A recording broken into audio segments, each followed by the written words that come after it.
I got some dirty shit to pick up at the dry cleaner. I got a tidy bitch to pick up, I got her Selena. Shawty hop up in the whip, but I ain't never seen her. Shawty love the way I whip it in a two-seater. امروز اومدیم با اون کار در ساحل.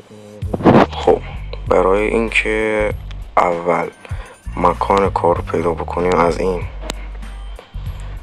دستور استفاده میکنیم و گزینه 16 یعنی پاکبان ساحل که لول 1 هم میخواد انتخاب میکنیم.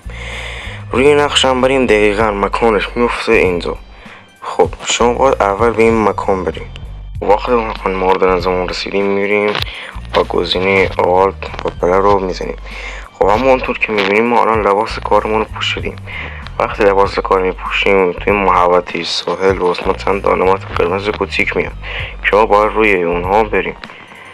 خب وقتی به روی اونها میریم به ما مقداری پول میده. خب رو شما هر چقدر خواستین میتونین کار بکنین. الان مثلا من دو بار کار میکنم، 3 بار کار میکنم.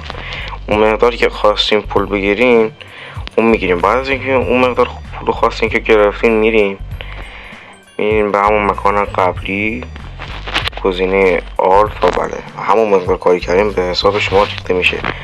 یک نکته مهم هم هست، شما هر چقدر کار کنین به شما پول بیشتری میده. یعنی گزینه این دستور رو وارد میکنیم، گزینه نام جاب اسکیل. خب الان واسه من پاکبان ساحل همونطور که می‌بینید 200 از 200. اگه شما هم 200 از 200 کنین پاکبان ساحل رو بهتون پول بیشتری میده. و امیدوارم این ویدیو خوشتون اومده باشه. لایک و ساب یادتون نره. فعلا خدا نگهدار.